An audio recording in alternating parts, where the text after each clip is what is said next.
Bonjour à toutes et à tous, c'est François et je suis ravi de t'accueillir pour ce nouveau podcast Café Trailer, le podcast qui échange avec des trailers qui vivent leur passion à 200%. Le but de ce podcast est de te partager leur histoire, leurs secrets, leurs projets et d'en apprendre beaucoup plus sur eux afin que tu en tires un maximum de bénéfices. Donc si tu aimes le trail et écouter des histoires incroyables, alors ce podcast est fait pour toi. Il est possible d'assister au tournage de l'épisode et y participer en live chaque mercredi soir à 20h30 sur ma chaîne YouTube La Planète Trail. Juste avant de commencer, j'ai quelques messages à te faire passer. Si c'est la première fois que tu écoutes le podcast, je te remercie d'être arrivé jusqu'ici. D'ailleurs, je te recommande le podcast avec Stéphane Brognard qu'on ne présente plus. J'ai beaucoup d'ambition avec ce podcast et je souhaite aller chercher des trailers de plus en plus incroyables et j'aimerais vraiment échanger avec tes trailers préférés. Sache que l'un des meilleurs moyens pour de les convaincre de participer, c'est notamment de leur montrer que vous êtes nombreux à adorer le podcast sur les réseaux sociaux et sur les notes iTunes. Donc si ce n'est pas encore fait, tu peux aller mettre une note sur Apple Podcast ou iTunes, c'est vraiment ce qui m'aide le plus à inciter des trailers connus à venir témoigner. Si tu écoutes plutôt sur Spotify, tu peux très facilement le partager en story sur Instagram, tag-moi et je te repartagerai. J'en profite donc pour rappeler le nom de mon compte Instagram, c'est @laplanètetrail, suis-le et tu y retrouveras entre autres les coulisses du podcast. C'est aussi un excellent moyen de me faire tes retours et de me suggérer des invités. Enfin, j'ai aussi écrit un livre, Comment choisir ses chaussures de trail, que tu peux télécharger gratuitement sur mon site planettrail.com dans l'espace boutique. Maintenant, place à mon invité du jour. Bonsoir à tous, bonsoir Gilles, merci d'avoir accepté mon invitation pour répondre à toutes nos questions durant cette soirée. Comment est-ce que ça va Gilles? Moi, je vais très bien, je suis assis, je suis au chaud. J'ai les causes qui sont dans la pénombre, mais ouais, tout va bien, merci. Je suis très heureux d'être avec vous. Eh ben avec grand plaisir. On va échanger donc pendant 1 heure autour du trail. Vous pourrez poser toutes vos questions à Gilles, que ce soit sur les Templiers, sa vision du trail. Vous pouvez poser toutes vos questions à Gilles, donc n'hésitez surtout pas. Mais en attendant, il y a une question qui est traditionnelle, Gilles, sur cette émission au Café Trailer, c'est que tu nous racontes ton premier trail. Alors, moi, j'ai pas beaucoup couru d'épreuves de trail finalement. Je crois que j'en ai fait 4. Non, la dernière, c'était le Grand Raid de la Réunion. Mais la toute première, alors c'était pas une épreuve qui était baptisée ainsi. J'avais 18 ans et à l'époque, je faisais de la marche athlétique. Donc, j'étais tombé dans ce sport qui me convenait parce que j'aimais dès l'âge de 16 ans, en fait, j'ai fait une première épreuve de 55 km et j'ai compris que c'était le long qui me plaisait. J'étais nul en demi-fond et j'avais bien compris que ma place n'était pas sur le tartan. Et donc, avec le club j'habitais Bourges à l'époque, et avec le club, qui était un club de marche assez performant à l'époque, on part donc en Savoie, en Chartreuse exactement. C'est une épreuve de 50 km. Et en fait, sans le savoir, c'était un vrai trail, hein, puisque on faisait un petit peu de route pour gagner la montagne. On montait en haut de la Chartreuse. On traversait toute cette montagne, tout ce plateau. J'en ai un souvenir assez vague, hein, parce que j'y suis jamais retourné. Je crois qu'on passait pas très loin d'un monastère où on fait une liqueur, là, par les moines, je crois. Okay. Et puis on redescendait de l'autre côté dans la vallée et on rentrait. Ça faisait 50 km. Et en fait, on n'était que des marcheurs qui avions fait cela. Alors, en fait, on courait tous, hein. On ne marchait plus, on faisait que courir. Je me souviens, l'épreuve avait été gagnée par Gérard Lelièvre, qui à l'époque était le grand marcheur de niveau international. Il avait tous les records de France, du 20 km, du 50. Il avait peut-être été sélectionné 100 fois en équipe de France. Et moi, j'avais fait peut-être 20 ou 30e, je me souviens. Et j'avais gagné un beau sac de sport Adidas, je vais le citer. Et à l'époque, j'étais pas très fortuné parce que j'étais étudiant et je venais d'un milieu assez modeste et je travaillais à l'usine pour payer mes études et ce sac pour moi c'était un vrai trophée. Voilà, ça s'appelait le trophée de la Chartreuse. D'accord, on peut dire que c'est mon premier trail, mais ça s'appelait pas comme ça. Mais en fait, ça s'était déroulé de cette façon et je me souviens même pas s'il y avait des ravitaillements. Et par contre, ce que je me souviens, c'est que sur la fin de course, on était dans un fond de vallée, il faisait très chaud, et en fait, on se ravitaillait dans l'eau des sources qui tombaient sur les bords de route. Voilà, l'anecdote. Ok, super. Et ça, c'était donc en quelle année? Ah, j'avais 18 ans, je suis né en 55, donc ça fait 73. 73. Ah ouais, donc ça s'appelait des courses de montagne à cette époque-là, j'imagine. En fait, Puisque- c'était une course qui était référencée comme une épreuve de marche athlétique, donc on était une cinquantaine au départ, 50-60. Mais en fait, c'était une épreuve authentiquement de course à pied en montagne. D'accord. Voilà. Et donc, suite à ce trail-là, est-ce il y en a une autre derrière? Ça a été l'entrée dans le milieu ou pas Non, du tout, non. plus jamais Par la suite, j'ai couru 3 fois l'ascension du Mont Cameroun, qui est une épreuve typée montagne, mais qui peut se rapprocher du trail, hein. Puisqu'aujourd'hui, tout s'est un peu amalgamé, les courses de montagne, le kilomètre vertical. Bon, je pense qu'il faut mettre tout ça sous le même vocable, hein. C'est une grande famille qui englobe à peu près toutes les formes de compétition de la course nature. Et j'ai fait 3 fois l'ascension du Mont Cameroun, qui est une épreuve assez redoutable que qu'on connaît un petit peu dans le monde du running. On part d'une ville du sud du Cameroun qui s'appelle Bouéa à 600 mètres d'altitude et on monte à plus de 4000. C'est direct, c'est une directissime, hein. D'abord, il y a une petite route qui monte, qui traverse tout le village. Enfin, c'est pas un village, c'est déjà une grande ville. Après, on passe la forêt, la forêt. D'abord les champs de maïs, après la forêt, et après on attaque le volcan. Et là, c'est vraiment du vertical puisque on est passage de main, etc. Puis à la fin, on est sur la caldeira et on chemine sur le bord du cratère. Et pas après, il faut redescendre, voilà, tout simplement. Par le même chemin, il y a des points de peinture qu'il faut suivre. Il n'y a pas de sentier. C'est une épreuve redoutable. D'accord, super. Et Et c'est là où j'ai découvert en fait l'usage du bâton.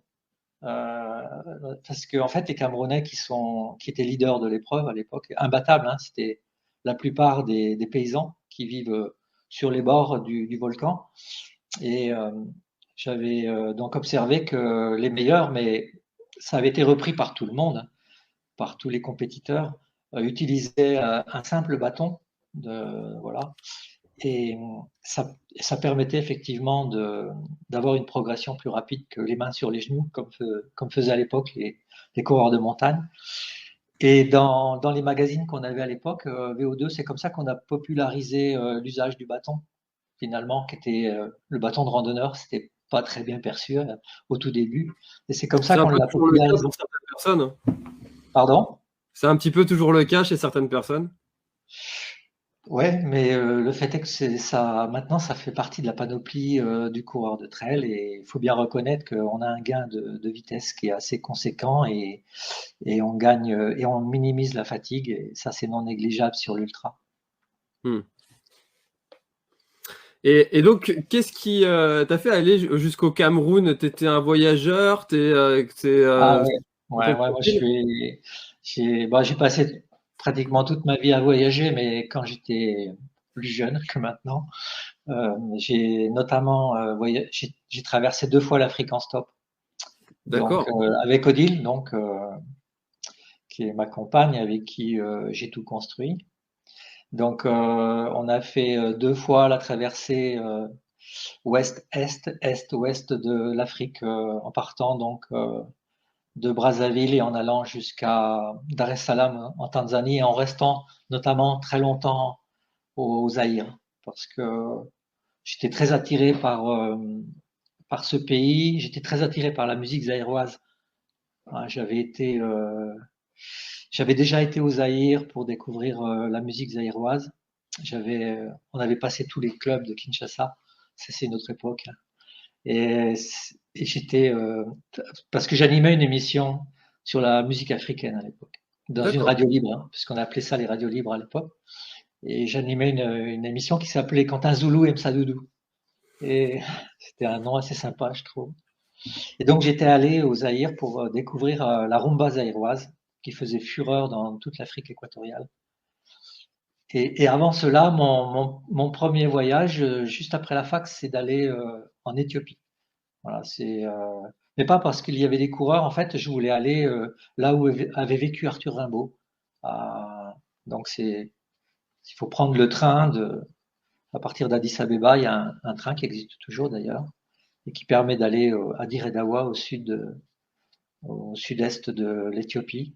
Et ça, c'était mon premier voyage et c'est le plus douloureux parce que l'Éthiopie à ce moment-là, c'était un pays qui était en guerre. Il y avait une dictature qui était une dictature féroce. Et je me souviens, j'avais voyagé avec les militaires cubains qui nous avaient pris en charge pour aller jusqu'à là-bas. On faisait du stop et on faisait le train et on faisait du stop. Et, et, et c'est un peu ce voyage qui m'a mis le pied à l'étrier du journalisme, puisque c'est là où j'ai fait mon premier reportage sur les coureurs éthiopiens, les coureurs africains d'une façon générale. Et j'avais notamment rencontré Mamo Wolde, qui avait été champion olympique à l'époque sur marathon. Et ça a été mon premier reportage que j'ai vendu. À l'époque, il existait un seul magazine de course à pied qui s'appelait Spiridon, qui avait été créé qui avait été créé en Suisse et donc en langue francophone. Et donc ce magazine, il était beaucoup lu en France, en Suisse, en Belgique et au Canada notamment, à Québec. Et c'est comme ça que j'ai eu la chance de mettre un pied à l'étrier de ce métier que j'exerce toujours d'ailleurs. D'accord, donc à l'origine, tu étais journaliste, un petit peu reporter à l'international ou plus principalement en Ouais. Afrique? En fait, moi j'ai été inspiré par un magazine qui s'appelle Actuel, qui n'existe plus maintenant. Aujourd'hui, il y a un peu l'équivalent, c'est le magazine Society. Et à l'époque, Actuel donc avait un regard assez prenant sur toutes les musiques actuelles, la world music qu'on appelait, c'est-à-dire l'émergence de la musique africaine, la musique brésilienne également. Mais il faisait des grands reportages tels que moi j'avais envie de les lire sur toutes les problématiques liées au tiers-mondisme, la difficulté qu'on peut trouver dans les pays en voie de développement. Et c'est ça que j'avais envie de découvrir moi aussi. Et ce journal m'a beaucoup influencé dans le sens où j'avais envie de faire ce métier. Ouais. Ouais, c'est vraiment ça qui m'a conduit vers ça. Même si jeune, je me souviens, c'était après les Jeux de 64, donc je me souviens très bien avoir fait une crise de nerfs auprès de mes parents qui n'avaient vraiment pas beaucoup d'argent pour qu'ils puissent m'acheter le livre qui était édité après les Jeux de Tokyo. Parce qu'à l'époque, les éditeurs éditaient toujours un review des JO. C'était un livre un peu luxueux, donc qui racontait ce qui s'était passé au jeu, parce qu'à l'époque, faut le remettre dans le contexte. Il n'y avait pas la débauche de médias qu'il peut y avoir aujourd'hui, où on peut le vivre en direct, on peut faire les replays, etc. Donc ce livre, il était très attendu, et je me souviens, j'avais donc 9 ans, et je devais aller me faire arracher une dent, et j'avais dit à mes parents, je vais me faire arracher une dent, mais il faut que vous m'achetiez d'abord le livre. Et puis après, en 68, je me souviens, c'est à peu près la même anecdote. Il y avait un reporter de l'époque, j'ai oublié son nom. Juste après les Jeux de 68, il avait édité un petit livre en collection jeune et il avait raconté son voyage et comment il avait couvert les Jeux de 68, qui pour moi ont été, à mon sens, les plus grands Jeux de l'histoire de l'Olympisme. Et bon, ça, ce sont des éléments qui se sont agrégés et qui m'ont conduit vers ce métier. Ouais. C'est des choses qui vous rentrent quelque part dans vous et puis qui vous construisent. On ne sait pas pourquoi en fait. Et puis un jour, chemin faisant, il y a un destin qui se trace et voilà. Et puis vous devenez ce que vous espérez être. Moi, j'ai eu la chance de faire un métier de passion et d'aller au bout même de tous les délires que je pouvais avoir pour ce métier. Donc juste avant que ça commence à 20h30, on a brièvement parlé que j'étais un fou d'Internet, mais c'est vrai, dès 2000, on crée notre premier site Internet. 2003, le Mondial de Paris, on est déjà sur Internet. Franchement, en 2008, Pékin, les JO, on fait un traitement au quotidien qui était plus que parfait. On fait nos premiers directs en 2009 à Berlin. On était 5, on fait des directs. En 2010 à Barcelone également, pour les Europes, on fait des directs. on était en mix zone et on transmettait directement. Donc, moi, toutes les formes d'expression pour véhiculer une information, ça m'a toujours passionné. Voilà. Et aujourd'hui, je suis très passionné par les réseaux sociaux, même si, d'un point de vue journaliste, je suis allé vers des choses beaucoup plus abouties en termes d'écriture. Au niveau de la photo aussi, je pense avoir encore beaucoup progressé. Maintenant, je travaille pratiquement que sur l'Aveyron, sur mon département. Je rencontre des gens avec qui je peux partager un bout de chemin, un morceau de vie. Voilà. Ouais, c'est vrai que en 35 ans de métier, je me souviens, on a été même pionnier dans le Minitel. Hein, parce que ça parle plus beaucoup, le Minitel. C'est un objet un peu culte qu'on a envie d'avoir chez soi sur un meuble parce que c'est un outil, enfin, c'est quelque chose d'un peu vintage maintenant. Mais nous, dès la création du Minitel, nous, on s'est lancé à fond là-dedans. Et en plus, c'était un média, si on peut appeler ça comme ça, qui était correctement rémunéré. Et on faisait des scores fabuleux, mais par contre, derrière, il y avait toute une technologie qui était encore assez primaire et ça obligeait à des manipulations qui étaient gigantesques. Comment est-ce que vous utilisiez le Minitel? Parce que moi, je me souviens du Minitel où mes parents ils commandaient des vêtements sur Verbaudet en tapant des codes un peu partout. Mais vous, comment est-ce que vous En fait, utilisez? nous, à l'époque, on éditait un calendrier guide des courses. Donc, on l'avait également transféré sur le Minitel. Donc, déjà, avec ce petit écran, ce petit clavier, on pouvait consulter le calendrier des courses, déjà. Et puis, en fait, notre force, c'était de tenter de diffuser le plus rapidement possible les résultats des courses. D'accord. Donc, parce qu'il n'y avait pas de transmission directe, il n'y avait pas la gestion informatique des résultats était encore très compliquée, il y avait encore beaucoup de choses qui étaient manuelles. Et je me souviens, j'avais signé un contrat de partenariat. Enfin, il n'y a pas de notion d'argent derrière ça, mais avec les 20 km de Paris. Et je me souviens, et on commandait un messager qui allait à l'arrivée des 20 km de Paris. Quand l'épreuve était finie, il récupérait les grandes bandes magnétiques. C'est des grandes bandes magnétiques comme ça. Il partait à Orly, il mettait ça sur le tapis donc pour partir en avion direct Toulouse.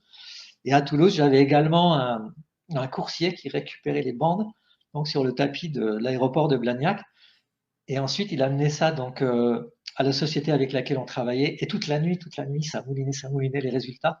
Et le lendemain, ils étaient consultables. Voilà. Mais on a connu des galères absolument terribles.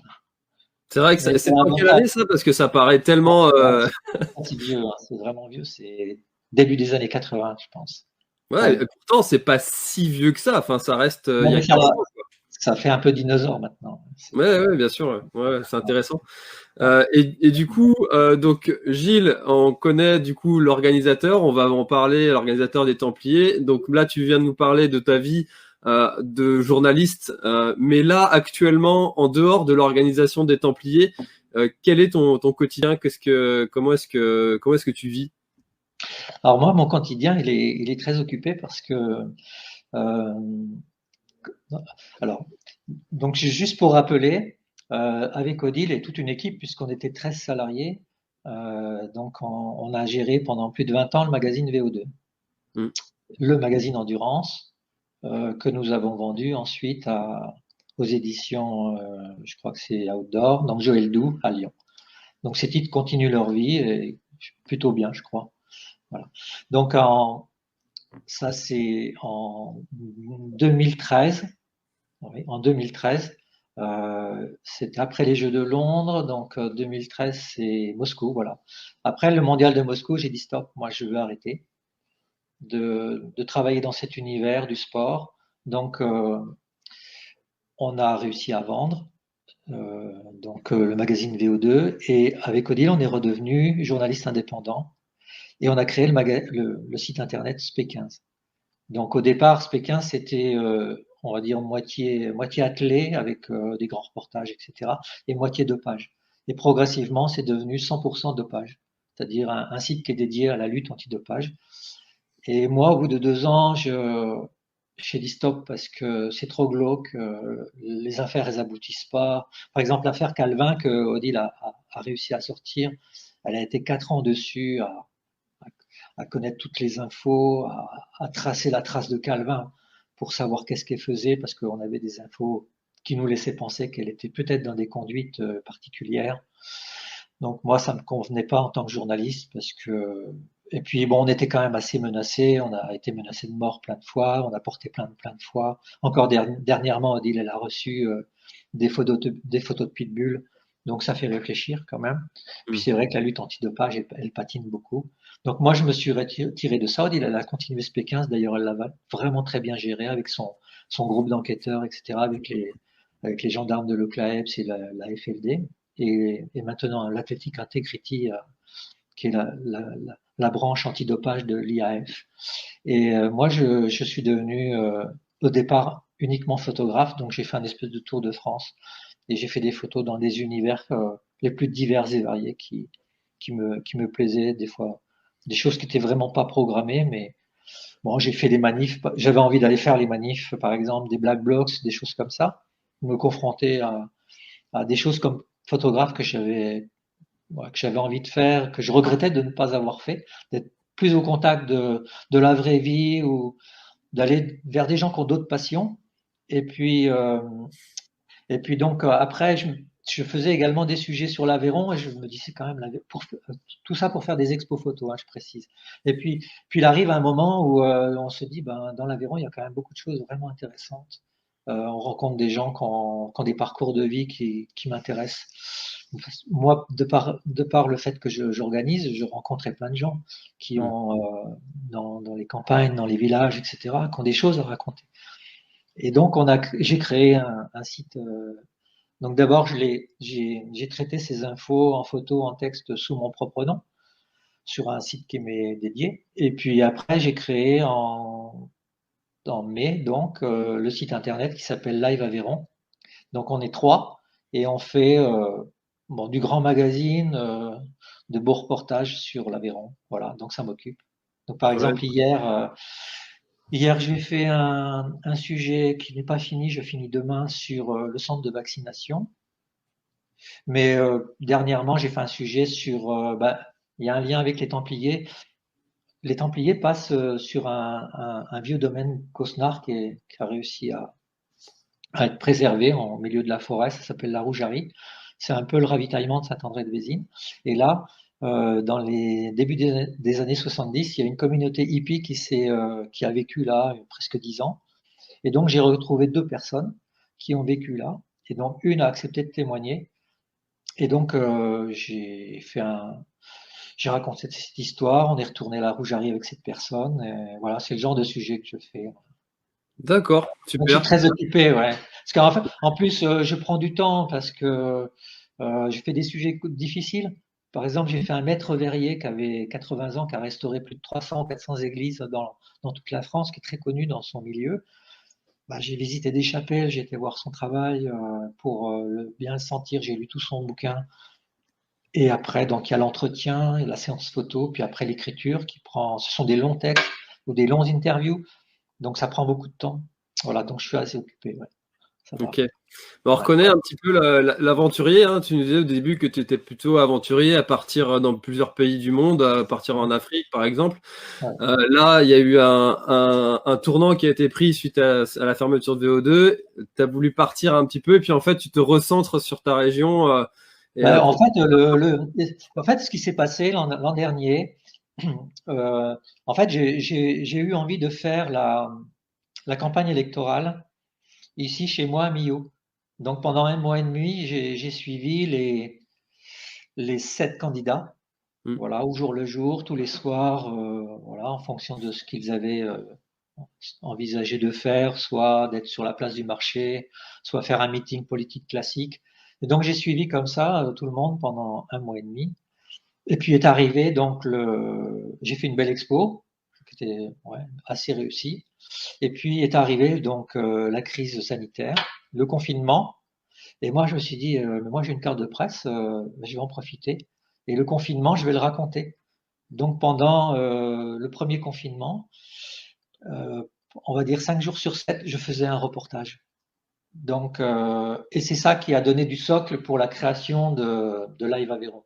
Voilà. Il y a eu un ensemble de choses, mais ça a vraiment été le déclencheur. Parce que là, j'avais vraiment une belle matière. J'avais rencontré plein de gens qui vivaient plus ou moins bien le confinement. J'ai même fait des sujets en relation avec les Templiers. Par exemple, j'ai fait un sujet photo.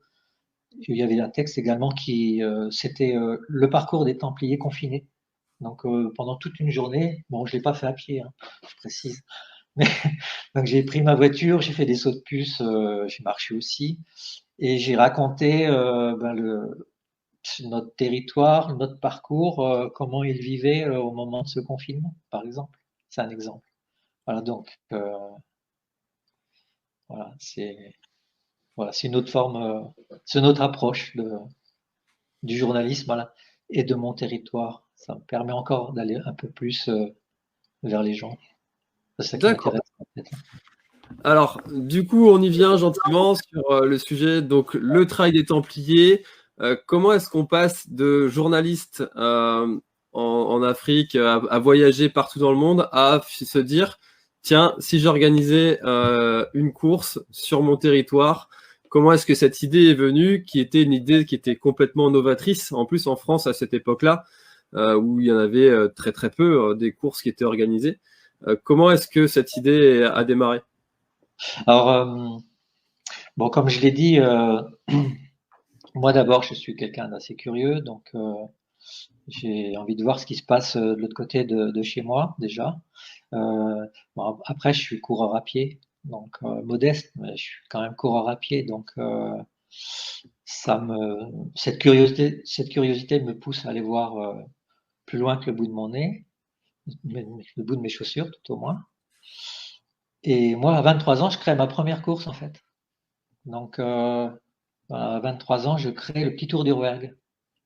Et j'arrive dans l'Aveyron, je suis un peu tout seul, je suis un peu isolé, je connais pas grand monde, donc sur le journal, je vois marqué réunion du Spiridon Club, donc un vendredi soir ou samedi soir, je sais plus, donc j'y vais. Et là, en fait, ça accroche de suite avec le président de cette association, et on se revoit, et je lui dis, moi, j'aimerais organiser une course. Voilà, j'ai 23 ans, j'arrive dans un endroit que je connais pas du tout, l'Aveyron. Et, euh, et puis, ben, en fait, on était fait pour s'entendre un certain temps. Et, jusqu'après, on s'est séparés, mais dans bonne entente, hein. Et donc, on a créé notre première course ensemble avec Jean-Pierre Rech, qui était lui journaliste à la Dépêche du Midi. Et ça c'est donc ma première organisation. Ouais, j'ai 23 ans. Et ensuite, je me mets au VTT dès les premiers VTT. À Millau, j'étais le premier à acheter un VTT, je me souviens, avec un copain, Jean-Gabriel Cordier, qui est le frère de Yves Cordier, l'ancien triathlète qui organise les Ironman. Et D'accord. on a été tous les deux les premiers à acheter un VTT. Je me suis lancé là-dedans à fond. En fait, ça correspondait à mon envie de découvrir le territoire, mais d'une autre façon. Parce que déjà, je courais sur les côtes, hein. Mais avec le VTT, je pouvais faire plus de chemin, surtout. C'était ça Mm. l'intérêt. Et là, je crée également une des toutes premières courses de VTT en France. Ça s'appelait la Rock and Bike. Et c'était déjà sur le Causse Noir, sur certains sentiers qui sont utilisés pour les Templiers. Voilà. Donc j'ai déjà une petite expérience d'organisateur. Après, comme je l'ai dit, moi j'ai traîné mes baskets dans je sais pas 1000 compétitions peut-être. J'ai fait tous les JO de 92 à 2012, peut-être 60 ou 80 championnats du monde. Donc ça fait des empreintes, ça quelque part, ça vous dit j'aimerais bien faire ça à ma façon. Ça vous inspire hein, d'être dans des grands trucs, dans des grandes organisations. Voilà, vous regardez ça avec un œil, avec beaucoup d'attention. Moi, j'étais très curieux, avec beaucoup d'attention.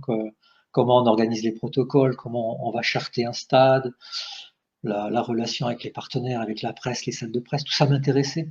Et donc, à l'époque, j'ai VO2. On crée le magazine VO2 et pour la petite histoire, je suis abonné au magazine Ultra Running. Bon, ça fait partie aussi de ma curiosité. Donc, je sais d'ailleurs pas comment j'ai découvert ce magazine, mais bref. j'étais abonné à cette revue qui était plutôt bien faite pour l'époque. On la recevait tous les 2 mois par la poste. Je me souviens, j'avais quelques copains qui étaient comme moi, on était assez fébriles. On attendait ça avec beaucoup d'impatience. Et c'est comme ça que je découvre le trail qui existe aux États-Unis. Et ça, je me dis, ça, c'est pour moi, ça. Voilà. Et il a fallu une occasion pour y aller. L'occasion, c'est la création de VO2. Et assez vite, on a fait des grands reportages dans VO2. Je me souviens au numéro 2, je vais faire un sujet à Soweto, donc dans le township noir à Johannesburg, et qui à l'époque était en état d'urgence. Et on fait un sujet avec les coureurs noirs sud-africains, dont Motswa Rateux, qui à l'époque était recordman du monde des 10 km route, et qui a été tué ensuite parce que Soweto c'était très dangereux, il a été tué quelques années plus tard.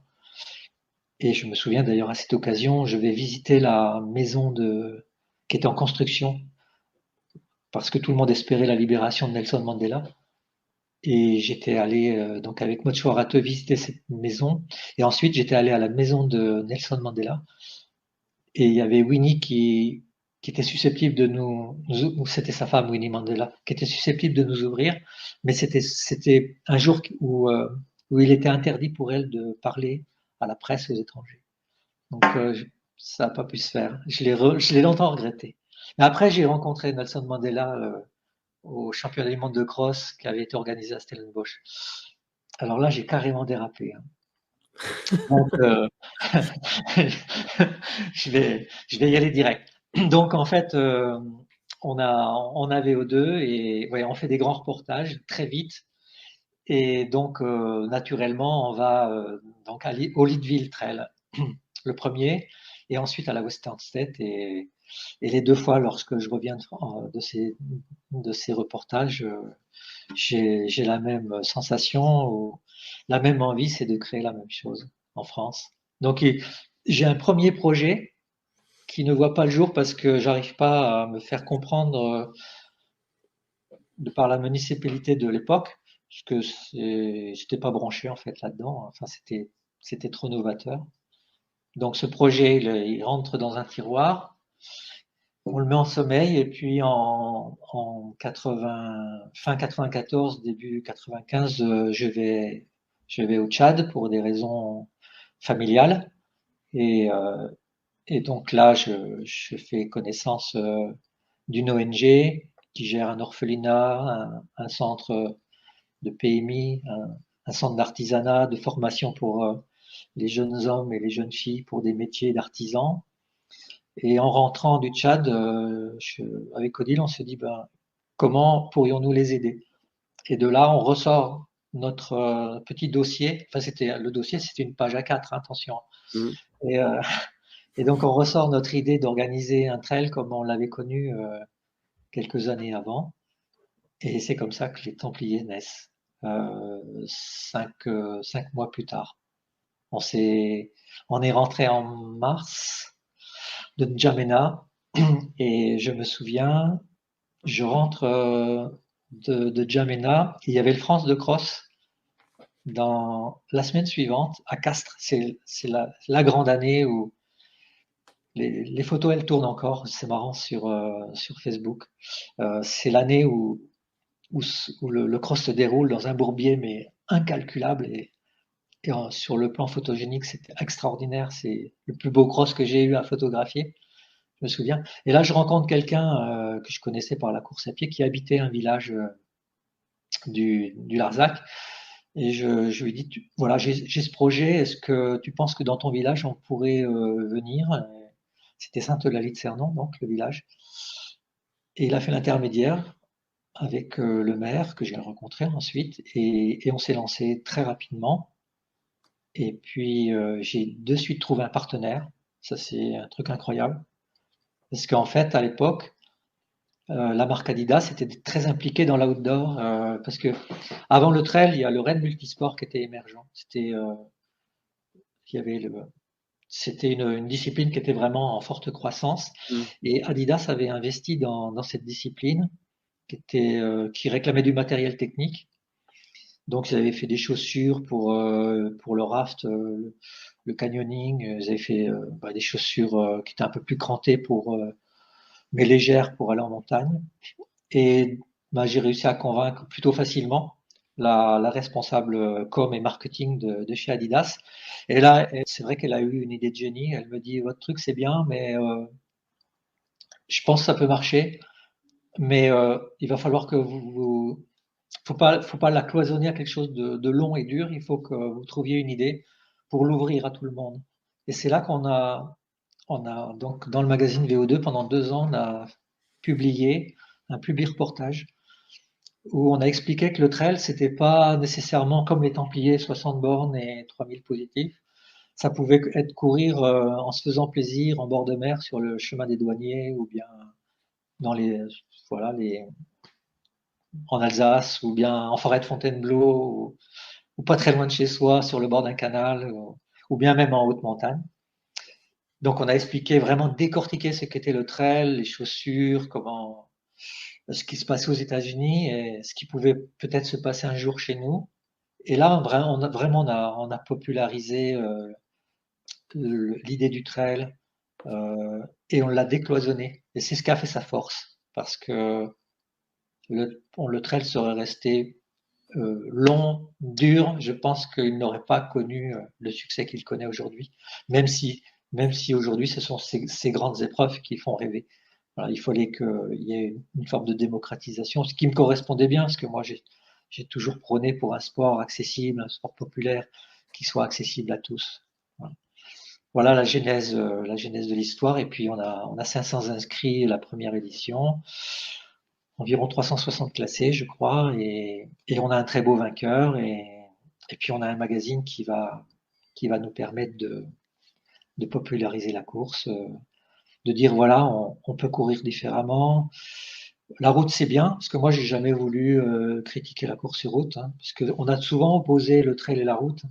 Moi, j'ai jamais voulu tomber là-dedans, parce que moi, j'aime tout. En fait, j'aime le lancer de marteau et puis le trail et puis le sprint et le 100 bornes, j'aime tout. Donc, je voulais pas qu'il y ait dans mon discours, il puisse y avoir des scissions. Et par contre, sur le terrain, il y avait vraiment ce fossé qui se creusait constamment entre la route, c'est pas bien, faut courir le trail. Moi, j'étais vraiment contre cela. Donc, on l'a popularisé pour que ça soit une discipline ouverte à tous. Et voilà, je suis assez heureux de voir ce qu'est devenu le trail aujourd'hui. Une belle discipline avec des formats les plus divers et variés, où on peut pratiquer absolument partout, parce que je pense pas qu'il y ait un seul département qui échappe au développement du trail. Donc voilà, c'est un C'est une grand belle plaisir histoire. pour moi. C'est une belle histoire c'est une belle histoire de la naissance de ce trail-là. Est-ce que dès le départ, il y avait cette vision d'en faire un événement aussi grand, aussi long aussi, parce que maintenant c'est même enfin ça s'appelle le festival. C'est un festival de plusieurs courses sur plusieurs jours. Est-ce que dès le départ, il y avait cette vision-là d'en faire cet événement-là, ou c'est venu par opportunité? Oui, non, non, c'est venu vraiment de façon. Enfin, nous, on a toujours organisé sans calcul. Enfin, moi, je fais les choses parce que j'ai envie de les faire. Voilà. Par exemple, en 2000, c'est l'année 2000, on se dit, tiens, ça serait sympa si on faisait un truc original. Et je me dis, bah, tiens, on pourrait peut-être organiser sur l'Aubrac, sur la neige. Ça s'est jamais fait en France. Pourquoi pas? Et voilà, c'était une envie. Et là, les Templiers, pendant très longtemps, très franchement, on a été que porté par l'envie de faire des choses et sans calcul. L'objectif, c'était de réaliser un bénéfice qu'on reversait donc à Bezalel, l'orphelinat. D'ailleurs, on a reversé 360 000 euros en 20 ans, peut-être. Voilà. Plus plein d'actions qu'on a menées hein, par ailleurs, pas que celle-ci. Et après, ça s'est enclenché de façon. Je vais raconter l'histoire de la naissance de la Templière. Donc, c'est Odile qui a cette idée, parce que au début des Templiers, c'est à peu près 6-7% de féminines au départ. Et donc, je laisse calculer, le reste, ce sont des hommes. Et le samedi, Odile, elle voyait les épouses majoritairement, qui était là à faire pas grand-chose dans le village de Nantes. Elle s'est dit, on pourrait peut-être créer une épreuve uniquement pour les femmes. Et c'est vrai qu'il y avait déjà un courant d'épreuves féminines comme la Parisienne à Paris, qui a été l'épreuve un peu précurseuse. Et donc la Templière sur 9 kilomètres a été créée comme ça. Et d'ailleurs, on a été très critiqué d'oser donc organiser une épreuve aussi courte et l'appeler trail. Je me souviens, c'était assez cocasse. Mais bon, on laisse parler, hein, c'est pas grave. Et après, on crée également Alors pour les 5 ans, on crée l'Endurance Trail en 99. Voilà, bon, parce que moi j'étais assez porté sur le long et j'avais été à La Réunion faire le reportage deux fois, oui. J'avais fait le reportage 2 fois sur l'île de La Réunion. Dans la seconde édition, j'étais allé. J'avais envie de faire ce format-là dans le cadre des Templiers, mais on l'a fait qu'une fois. On l'a fait en 99 et ensuite on l'a refait 5 ans plus tard. Donc il n'y avait pas de volonté d'installer la course. Puis après, il y a une année, je vais signer ma convention chez les gendarmes et le gendarme que je rencontre devant son guichet, il me dit ah, c'est bien votre truc, mais 65 km, c'est pas pour nous. Nous, on court 2 fois par semaine 10 bornes, ça ne peut pas le faire. Et là, je prends mon vélo, je rentre au bureau, je dis, putain, mais le gendarme, il m'a donné une super idée. Donc, il faut qu'on l'ouvre à tout le monde, et c'est comme ça qu'on crée une épreuve de 18 et qui de suite marche. Et puis les 40 s'ajoutent, et puis les 29, et puis voilà, quoi. Après, l'ambition de créer un grand événement est venue très franchement au bout de 10 ans, mais pas avant. Avant, on a vraiment fait ça comme ça, quoi, sans réfléchir, parce qu'on avait tout simplement envie.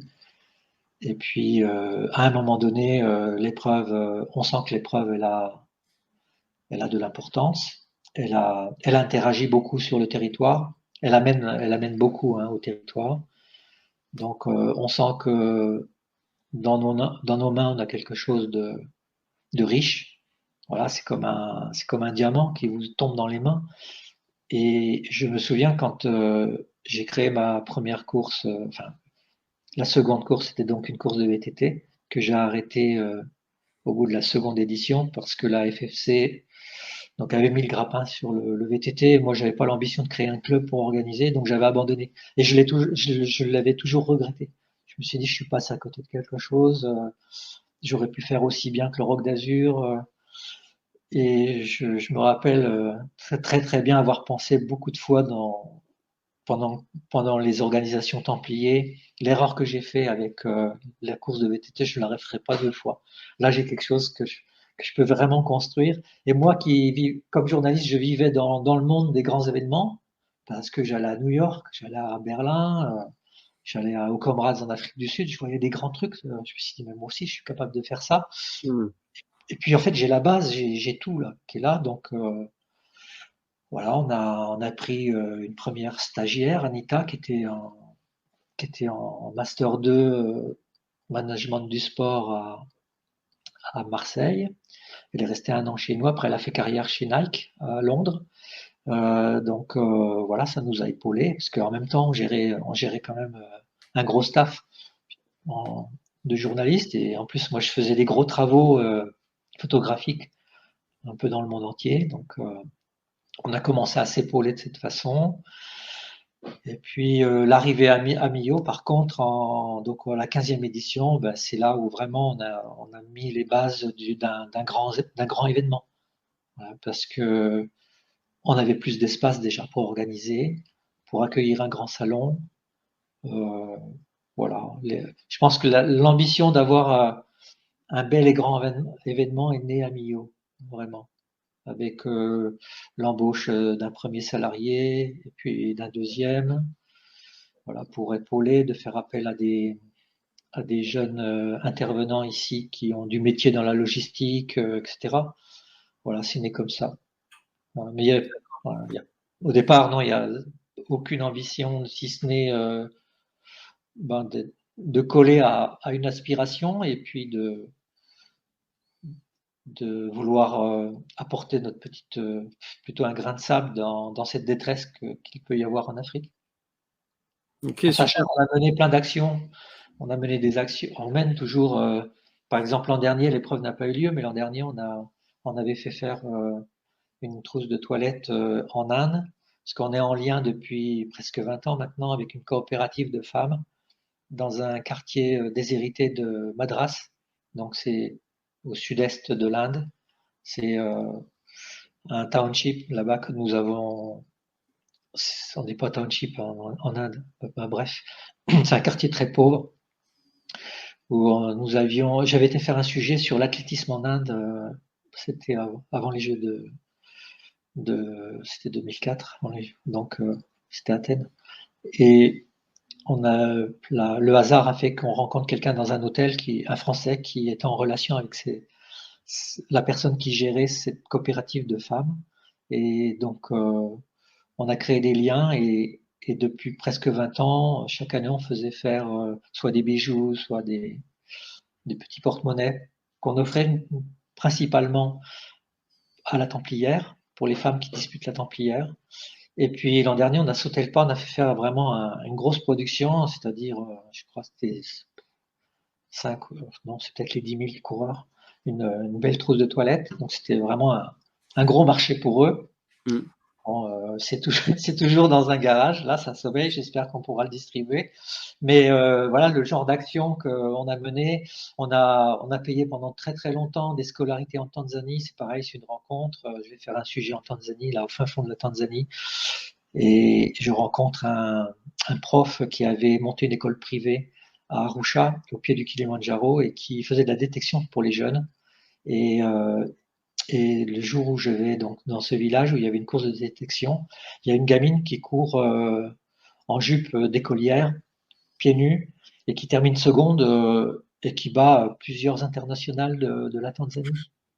Et donc, de fil en aiguille, on a d'abord soutenu cette jeune fille qui ensuite est devenue internationale. Voilà, un peu gâché sa carrière parce que elle est partie avec un manager qui l'a un peu fait trop courir. Bon, bah, c'est une autre histoire.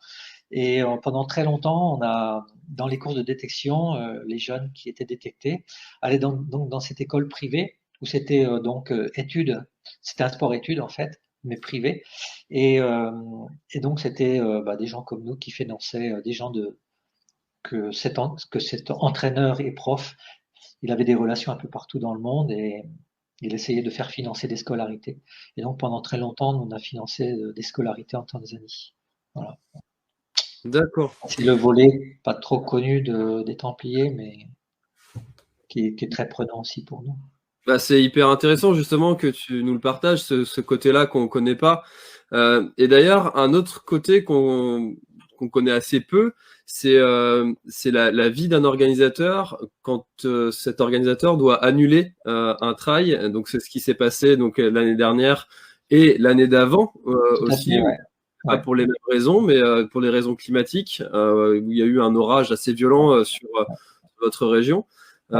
Comment ça se passe dans la tête d'un organisateur quand on doit annoncer comme ça une annulation, alors que des tas de gens attendent cet événement avec impatience? Ouais. Bon, déjà, quand on est organisateur d'une épreuve de pleine nature, il faut s'y préparer. On sait que ça va arriver. Voilà.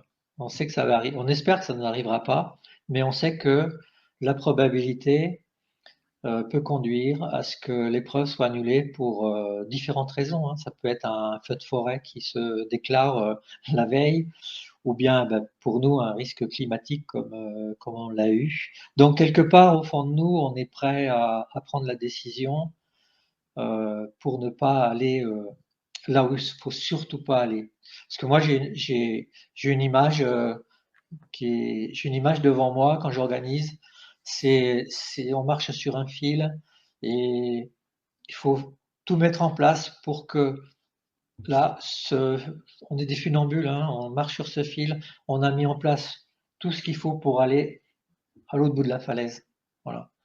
Et si on sent que ça peut chavirer d'un côté ou de l'autre, là, il faut arrêter. Et pour ce qui est des Templiers 2019, donc Je pense qu'on a pris la bonne décision, tout simplement. Voilà, c'est douloureux, oui, c'est douloureux évidemment, parce que vous n'êtes pas allé au bout d'une histoire, surtout que le dimanche, c'est c'est la course la plus attendue, évidemment, parce que c'est la course historique, même si les autres courses sont très importantes pour ceux qui disputent ces épreuves-là, hein. La Templière, il y a même les troubadours, il y a des femmes qui ont eu des problèmes de santé, des problèmes de surpoids, même des hommes, hein, pour les troubadours, et qui essayent de se réapproprier leur corps, leur santé. Donc ils se mettent à marcher, à courir, ils disputent les troubadours, et pour eux, les troubadours, c'est l'Everest, hein. Donc c'est très important. Mais donc, comment ça s'est passé de façon très concrète? On avait cette année-là 3 bulletins météo sur lesquels on faisait une veille. On savait qu'on aurait mauvais temps donc le dimanche, mais rien ne laissait penser qu'on aurait un orage comme celui-ci. Et donc, à 14 heures, on fait un point avec le PC course. Et très franchement, au vu des bulletins, on sait qu'on va se prendre de l'eau, mais on ne peut pas imaginer ce qui va tomber au niveau de la violence de l'orage.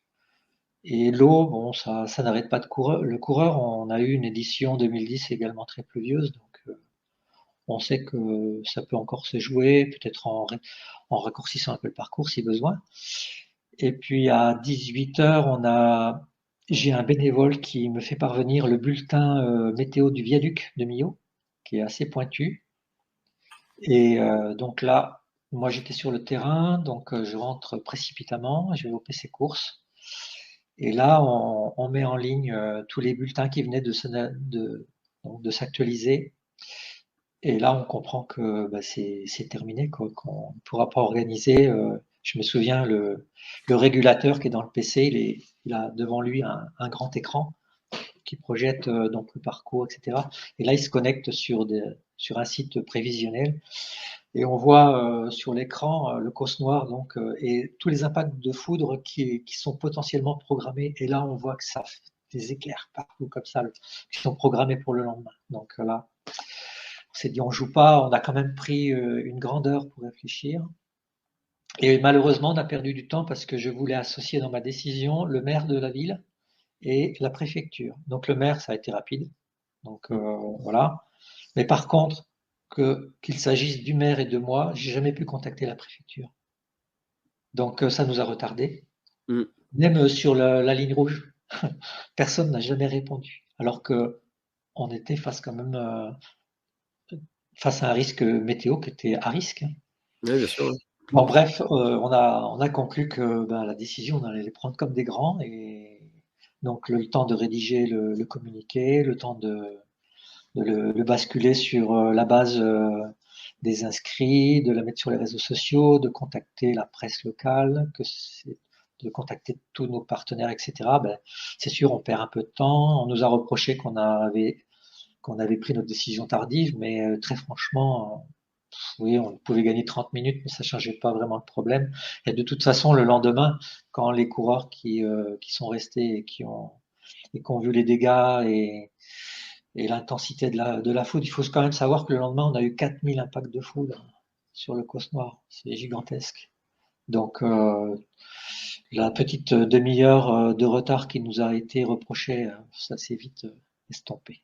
Voilà. Mais bon, ça reste douloureux, mais après finalement, en fin d'après-midi, il y a quand même une forme de soulagement parce qu'on n'est pas allé là où ça aurait pu être très dangereux pour nous, très dangereux pour les coureurs et très dangereux pour les bénévoles. Donc on n'a pas fait ce faux pas. Et comme je dis toujours, l'organisation d'une course, le jour J, vous prenez, tout le monde prend peut-être 10 000 ou 100 000 petites ou grandes décisions, que ce soit le bénévole en train de tartiner, ou bien moi, directeur de course, ou Odile qui gère l'ensemble du site départ, Ridibé, etc. Ou Kevin qui gère son salon. On prend tous des petites grandes décisions, et là, en fait, ce jour-là, il n'y avait qu'une seule décision à prendre. Bon, on a pris la bonne, et c'est à refaire, on le referait, et ça sert d'expérience pour le futur. C'est ne jamais se mettre en danger parce que finalement, ça vaut franchement pas le coup. Voilà, Ouais, les conséquences peuvent être tellement dramatiques. On peut tellement emmener les gens dans un désastre. Et je me souviens à midi, on est donc au domaine Saint-Estève, là c'est un domaine hôtelier, et en face de nous, à midi, il y a une boule de feu qui est tombée sur une maison, et on l'a tous vu, et donc la maison a pris feu direct, et 15 minutes plus tard environ, les pompiers sont arrivés pour éteindre l'incendie. Bon, ben, quand on voit ça, on se dit, bon, voilà, on a bien, voilà, on a fait ce qu'il fallait faire. tout à fait. Ça, Voilà. Bon, l'an dernier c'est différent. En 2020, malheureusement, on n'a pas pu faire ce qu'on. Là, on n'est pas maître des choses là.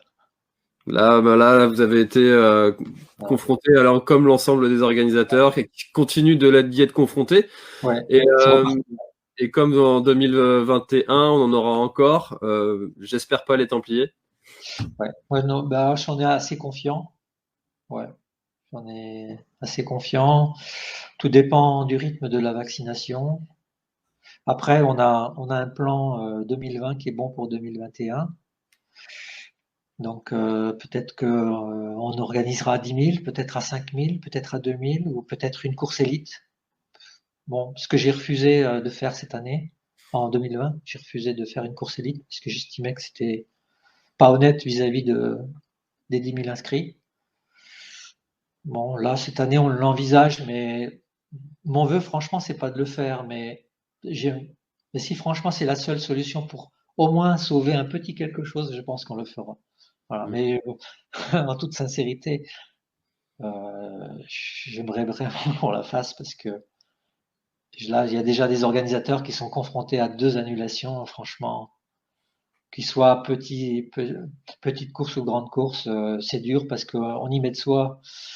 Moi, j'ai des copains bénévoles qui organisent des courses à 200 ou 300, ben, ils sont engagés comme moi, hein, ils sont pas là. Évidemment, ça représente peut-être pas grand-chose, mais c'est essentiel pour leur vie, c'est essentiel pour le village, c'est essentiel pour la cohésion du groupe, pour toute une dynamique. Ben, et quand on réussit, ben voilà, ça donne un espoir, ça donne ben, l'envie de faire des choses. La vie pour beaucoup de monde, moi je le vois dans mes bénévoles, mais même des gens qui ont un job intéressant. L'organisation des Templiers, c'est d'abord c'est se mettre au service des gens, c'est se mettre au service d'une belle idée, faire courir. Et faire courir, c'est plutôt sympa parce que ça peut donner du plaisir, ça peut donner de la joie, ça laisse de très beaux souvenirs. Donc c'est quand même une très belle idée. Et les gens se mettent au service de ça. Et quand on est inscrit dans l'organisation des Templiers, on se met dans une bulle. Voilà, il y a plus grand chose qui existe tout autour. En fait, pendant une semaine, on est déconnecté du monde, on est déconnecté de la réalité. On est tous concentrés sur nos missions, sur nos tâches, sur la cohésion du groupe aussi, ce qui est très important. Faire en sorte que il y ait une osmose entre les bénévoles, les coureurs, les prestataires, nos partenaires, les élus, c'est important, et puis surtout le territoire, c'est-à-dire arriver à faire en sorte que on a une parfaite gestion du territoire. Ça, c'est quand même quelque part le plus compliqué. On l'a vu avec les problèmes climatiques qu'on a rencontrés en 2019. La gestion d'un territoire naturel, finalement, dans ce type d'organisation, c'est le plus complexe. On peut être confronté à tout et n'importe quoi. Il y a quelques années, on avait un fort vent au départ, à 200 mètres après la ligne d'arrivée, une heure avant, on a un arbre séculaire, hein, vraiment un arbre comme ça qui tombe sur la chaussée. Et là, ben, en catastrophe, on a une tronçonneuse dans le coffre de la voiture, mais elle suffisait pas parce que j'avais une lame comme ça et là, le tronc était comme ça, donc ben, il faut récupérer des tronçons et puis pendant une demi-heure, on a tronçonné l'arbre, on l'a poussé et on a donné le départ. Des anecdotes. Ouais. Des anecdotes, ce genre de petits imprévus comme ça. Enfin, ça c'est vraiment l'expérience. Après, on peut jamais tout prévoir. J'imagine que cette année, comme ça, il y a des petites anecdotes comme ça qui arrivent. Et alors, au début, je disais qu'on allait pouvoir poser plein de questions à Gilles. Donc là, c'est François qui a une question. Quel est le meilleur souvenir de Gilles concernant le Trail des Templiers? Ouais, il est vraiment très simple. Hein. C'est l'arrivée de Patrick Renard, la première édition. Ouais, je l'avoue, j'ai ma petite larme. Je suis quelqu'un d'assez sensible, donc maintenant sur les arrivées, je le suis un peu moins. Mais l'arrivée de Patrick Renard, ouais, ça me touche. Ça me touche parce que d'abord, il est beau. Euh, il nous offre une joie merveilleuse. Euh, on va au bout d'un petit rêve. Hein. Quand on organise, c'est au départ, c'est quand même qu'une envie, un petit rêve, et ce rêve se réalise. Et lui, il a, il a quelque chose à offrir au monde de la course à pied ce jour-là. C'est la photo, elle tourne encore. Voilà, il irradie comme quelqu'un qui franchit la ligne du marathon olympique. Et il irradie complètement. Et même les images qui vont suivre, lorsqu'on lui remet le trophée, à l'époque, c'était pas la grande vasque qu'on offre depuis presque 15 ans. À l'époque, c'était ce qu'on appelle une fêtière de toit. C'est ce qu'on met donc au sommet de certaines maisons. C'est fait en terre cuite. Donc ici, on a un petit artisan qui fait ce genre d'objet. Donc on avait acheté ça. C'était très symbolique. En plus, en haut, celle-ci, cette fêtière de toit, était surmontée de 2 colombes. Donc très franchement, il y avait tout. Patrick Renard, il avait tout, quoi. Les cheveux comme ça,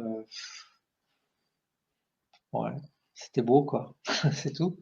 C'était beau, quoi. Et puis, c'était fait franchement, c'était bricolé. Hein. Je l'avoue. Ouais. C'était, c'était vraiment bricolé comme course et fait finalement l'alchimie a fonctionné. Puis ça a été le point de départ d'une grande aventure. Voilà. Donc oui, c'est le plus beau des souvenirs. Après, ils se sont accumulés. On a eu des mauvais souvenirs aussi, même d'arrivées qui m'ont pas fait plaisir. Mais sur 25 ans, moi j'ai ma propre sensibilité. Je peux pas réagir. Je peux réagir de façon très différente selon ce que je vois, selon comment je perçois les gens, ce qu'ils sont capables aussi de donner. Il y a des coureurs qui donnent peu parce qu'ils peuvent pas, donc faut pas s'en offusquer. Moi, aux arrivées, je reste toujours à l'arrière. J'essaye d'être un témoin éloigné pour bien sentir ce qui est en train de se passer dans la raquette. Je m'appelle ça une raquette d'arrivée. D'abord, j'ai pas envie de prendre la victoire. J'ai pas envie de la prendre de façon frontale. Il faut vraiment que ça appartienne au coureur. Et si le coureur est expressif, là, ça va rayonner. Et j'aime bien être en arrière pour me sentir préservé de ça. Et puis c'est vrai que c'est un moment d'intimité aussi avec Odile, parce qu'on est tous les deux ensemble. Et quand le premier des Templiers arrive, ouais, c'est un moment important pour nous deux parce que bon, c'est pas tout. Bon, les organisateurs le savent, hein, c'est pas toujours marrant hein, d'organiser. Il y a, il y a des grands moments de doute. Les 10 derniers jours sont difficiles, par exemple. Toute l'année, c'est pas très dur, si ce n'est que on va prendre une déception parce qu'on n'a pas la subvention qu'on veut, parce qu'il y a un partenariat qui aboutit pas. Voilà, on a des déceptions, on a des soucis de terrain, on doit changer le parcours, voilà, des choses comme ça. Mais les 10 jours précédents, c'est un peu comme l'artiste qui est en train de se faire maquiller, il a la trouille au ventre. Hein. Et nous, c'est ce qu'on ressent. Mais bah, c'est un petit peu comme le chanteur qui monte sur scène dès la première note de guitare, ça y est, ça part. Et nous, le premier départ de l'Endurance Trail à 4 heures du mat, c'est ce qui fait, et ça libère. Puis après, bah, on est dedans. Voilà. Mais ouais, c'est. Et en plus, ce que je raconte souvent, c'est que l'organisation, on ne l'a fait qu'une fois par an, donc on n'a pas droit à l'erreur. C'est pas comme le boulanger qui un jour son pain il est trop cuit ou le lendemain il est pas assez salé, ben il se dit demain je vais me refaire, mon pain il sera meilleur demain. Mais nous il faut qu'on attende une année pour se refaire. Mm. Et ça c'est assez compliqué à vivre, ouais. De pas avoir l'opportunité de se dire ah dimanche prochain je peux me refaire si j'ai un truc qui va mal. Mais non mon gars tu vas attendre un an mon gars. Voilà. Et des fois tu rumines, quoi. Tu rumines, tu te dis j'aurais pu être meilleur là-dessus. Puis surtout, souvent, les gens sont peut-être plus expressifs sur ce qui n'a pas été que sur ce qui a été. Donc, ça amplifie aussi peut-être un peu ce phénomène. Ouais, bon, nous, on est perfectionnistes, hein. C'est ce qui a permis à l'épreuve de franchir toutes ces étapes. On est aujourd'hui, on est stabilisé à 10 500 coureurs puisque toutes nos courses sont étalonnées et on prend pas plus. Mais bon, c'est une alchimie qui est relativement complexe, mais la rigueur, et la rigueur, elle est à tous les niveaux. C'est une rigueur dans la gestion financière, parce que faut surtout pas déraper d'1 euro, parce que 1 euro, 10 000 coureurs, 10 000 euros, ça peut être, ça peut être grave. Il faut être extrêmement bon. Après, sur le terrain, on a un système qui est assez performant, mais malgré tout, il peut se passer vraiment n'importe quoi sur le terrain. Enfin, les organisateurs, ils le savent, ça. Au fond du bois, franchement, il peut se passer plein de choses. Hmm. Et donc, nous, les Templiers, le dimanche, il faut savoir, on a 65 postes de surveillance. On a 9 médecins, donc on a un système qui est vraiment bétonné, mais en même temps, on a toujours ce petit truc dans nous-mêmes, hein. On a cette crainte, hein, qui est là. Donc il faut quand même. Puis après, c'est de la gestion de planning, c'est de la gestion, c'est du tableur après, hein. Donc c'est de la rigueur. Voilà. Et Et si, tu si vous dirais êtes, que si vous n'êtes pas rigoureux, vous ne pouvez pas faire ce qu'on fait. est-ce que tu dirais que c'est risqué d'être organisateur?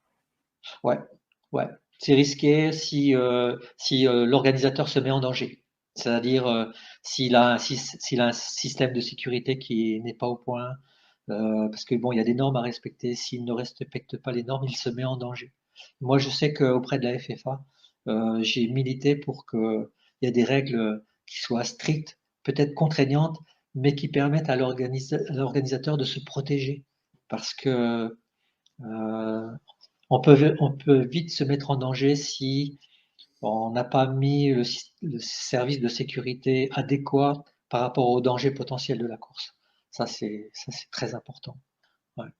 Oui, on se met D'accord. en danger, ouais. Ouais, bien sûr. Et, après, nous, on est monté progressivement, hein. On n'a pas démarré à 1000 la première fois. On est parti à 500, 750, 1000. Donc, on s'est formé. On a le cuir qui commence à s'épaissir. Et puis, c'est l'expérience, hein. Hmm. L'expérience, moi, en 2007, j'ai créé la course du viaduc de Millau. Donc, j'ai travaillé l'organisation avec le groupe Eiffage. Bon, quand vous travaillez avec le groupe Eiffage, faut être bon, hein, parce Hmm. que le viaduc de Millau, il a été construit d'une façon exemplaire. Euh, c'est un chantier qui était gigantesque et colossal. Il y a pratiquement eu très très peu d'accidents de travail. Ça a été vraiment un chantier exemplaire. Vous travaillez avec des gens qui sont durs, mais durs avec nous dans le bon sens du terme, c'est-à-dire que les choses, il faut qu'elles soient bétonnées, carrées. Voilà, il ne faut pas que ça déborde.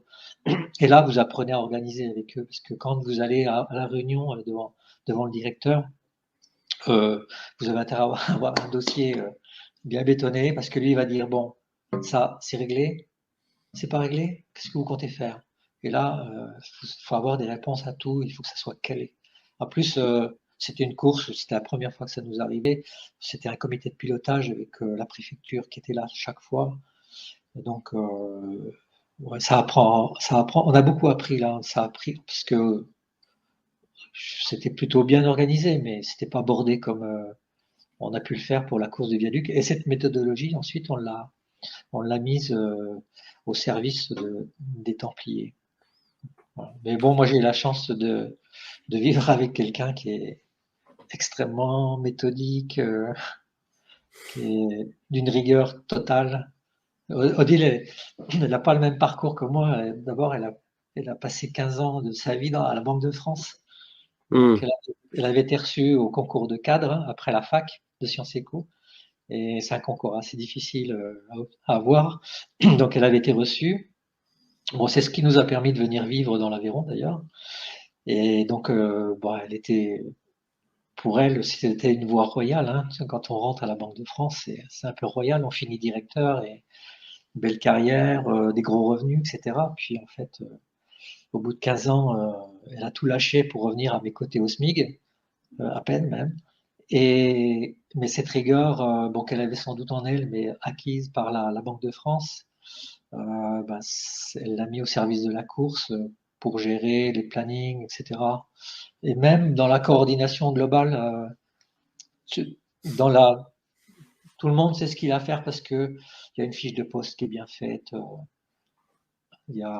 On responsabilise beaucoup les gens dans leur mission pour que chacun, quand ils peuvent, bien sûr, hein, tout le monde ne veut pas, mais quand ils peuvent, c'est prendre des responsabilités pour s'engager en fait. Hein. J'ai beaucoup de retraités, moi, qui ont eu des jobs assez intéressants. Et la retraite, c'est vraiment un coup dur parce que ça les désocialise d'une certaine façon, notamment du milieu du travail. Et de reprendre, devenir aux Templiers, ça leur remet un pied dans des prises de décision. Je prends des décisions, j'ai des gens à gérer, j'ai un groupe à gérer, je suis responsable de l'accueil des coureurs. Il faut que je m'inscrive aussi dans une dynamique, aussi dans un esprit. J'ose espérer qu'il y a un esprit templier. Je sais que chez les bénévoles, c'est très prenant. Ce que souvent je dis aux bénévoles, c'est vous qui êtes beaucoup plus. Nous, on va structurer, certes, mais sur le devant de la scène, c'est vous. Hein, c'est vous qui êtes avec la tartine et qui allez la donner au coureur. Et au dossard, c'est vous qui accueillez le coureur. Donc là, c'est à vous de jouer, c'est vous, hein, les ambassadeurs, c'est vous qui avez le grand sourire et qui essayez de faire tomber la pression quand les gars ils arrivent super noués pour prendre le dossard, parce qu'ils ont la pétoche du lendemain. Donc voilà, c'est tout ce travail-là qui est intéressant. Ouais. Ce travail d'approche, de mettre en musique toutes ces petites fourmis qui viennent avec nous. Il y a 1000 personnes. Hein. 1000 personnes qui sont là pendant tous les. Alors après, c'est assez facile parce que nous, on a un système qui marche bien. D'abord, au départ, comme on avait une vocation, notre épreuve, elle est née donc, pour collecter des fonds. Donc, lorsqu'on s'est aperçu qu'on ne pouvait pas bâtir l'épreuve uniquement sur des copains, on a commencé à prendre des associations, mais qui étaient toutes engagées soit dans une action tiers-mondiste, ou soit dans le social, ou notamment on a intégré des CAT avec des personnes handicapées, même encore maintenant. On a même créé, donc c'est maintenant le jeudi matin, des épreuves destinées au sport adapté, avec en 2019, ils étaient 160, devenus des CAT de toute la région. Donc on voulait des associations engagées, voilà, comme nous. Et donc quand on a cette fibre, c'est plus facile donc de s'engager parce que nous on l'est, eux le sont dans leur propre assos sur des actions propres. Et quand on vient vers nous, la chimie elle est plutôt facile. Bon, aujourd'hui, les associations, on est à 40 associations, on a été obligé d'élargir, mais en même temps, c'est bien parce que on accueille des gens de tous les univers. Par exemple, on a un groupe folklorique, c'est des personnes un peu âgées, et on a les parents d'élèves, on a des gens qui font des jardins partagés bio, on a des gens qui sont engagés comme les Fruits du Baobab sur des actions dans le Sahel. Voilà, c'est intergénérationnel. On a les jeunes filles qui font du rugby au Sommiyo. On a le club en entier avec les entraîneurs. Donc c'est intergénérationnel et ce brassage est vraiment intéressant. D'accord. Ouais. Alors il y a Xavier qui nous demande si sur ces 1000 personnes, il y a beaucoup de turnover. C'est vrai que ça doit venir un petit peu de partout en fait, si vous avez autant d'associations. Est-ce que ça vient uniquement d'Aveyron ou c'est vraiment national Non, c'est que des associations qui sont de Millau et des alentours. D'accord. Et on a une très grande fidélité. On a, par exemple, tous nos chefs de poste. Alors, c'est structuré en pyramide. On a donc en bas, il y a 800 bénévoles qui sont donc des bénévoles qui viennent avec des associations. Et puis après, il y a environ 150 personnes. Ce sont les copains des copains, les amis des amis, qui se sont agrégés au fil du temps. Et souvent, ce sont des gens qui ont 10, 15, 20 années d'édition avec nous. Et après, on a les chefs de poste, ceux qui prennent des responsabilités, sont environ 30. Donc, ils vont gérer, par exemple, Saint-André-de-Vésine ou enfin les hameaux où on organise nos ravitaillements. Donc ils gèrent ces gens-là. Ben, il y en a un, il a tout fait, mais les autres, ils ont tous entre 15 et 20 ans avec nous. Ok. Alors parfois on en perd, attention. Hein. Parfois, moi, le premier mot que je dis, parce qu'on fait pas beaucoup de réunions, hein, on fait 3 réunions dans l'année, c'est simple, Hmm. c'est pas beaucoup. Hein. Non. Mais ma première phrase que je dis lorsqu'on a notre première réunion, c'est vous êtes obligé de rien. Voilà. Si vous voulez venir comme l'an passé, c'est bien. Mais si vous voulez venir qu'un jour, vous venez un jour. Si c'est une demi-journée, c'est une demi-journée. Si vous voulez sauter une année, vous sautez une année. Puis peut-être que vous reviendrez. Parce que vous êtes libre de faire ce que vous voulez. Voilà, ça, c'est très important. Donc, oui, il y a des gens qui ont fait 10 ans et qui disent, ben, j'ai fait 10 ans, j'arrête. Ou des gens aussi un peu âgés, un peu fatigués aussi ça. Là, on arrive sur une génération qui prend un petit peu de bouteille. Donc, on a des jeunes qui rentrent. Voilà. Voilà. Et puis après, ce qui structure bien, c'est des travailleurs indépendants, je vais dire. Ils ont presque tous un job à côté, mais qui assument des missions clés. Donc, par exemple, j'ai Fabien qui gère pas les résultats, pardon, les récompenses avec Odile. Donc, c'est lui qui contacte les prestataires, qui démarche, qui fait faire les devis, etc., qui réceptionne, qui archive, enfin bref. Il y a Nicolas qui est logisticien, il y a Jeff et Arnaud qui eux organisent toute la mise en place des scènes, sas de départ, sas d'arrivée. Et c'est des jeunes qui ont une trentaine tous, et ça crée de la cohésion dans le groupe. Parce que c'est des jeunes qui ont vraiment la flamme. Quoi. Ils en veulent. Ils sont comme nous, ils sont portés par quelque chose. Et ça crée du lien très fort entre les bénévoles très engagés, eux, certes salariés, enfin quelque part salariés, oui. Et puis nous, ça crée du lien. C'est une course qui fait vivre tout un territoire maintenant. Ouais. Ok, super. Bah, merci beaucoup, Gilles. On a déjà dépassé notre heure prévue. Désolé. Hein. Ah bah non, moi ça me va bien. On peut rester là jusqu'à minuit. J'ai aucun problème. J'ai rien à faire ce soir. Moi non plus. Hein.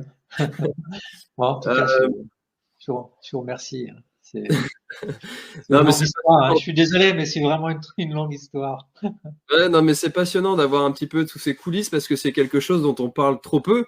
En fait, quand on n'a pas fait soi-même partie d'une organisation, on ne sait pas vraiment comment ça se passe en coulisses. C'est tout ce que ça implique en fait d'avoir tout ça qui se passe super bien. Et ce dont tu parles, je l'ai déjà entendu de la part d'organisateurs que je connais personnellement qui me disent, moi, quand le premier arrive, ça y est, la pression se relâche, il y a un bonheur qui se crée et il se passe un truc, quoi. Oui, voilà.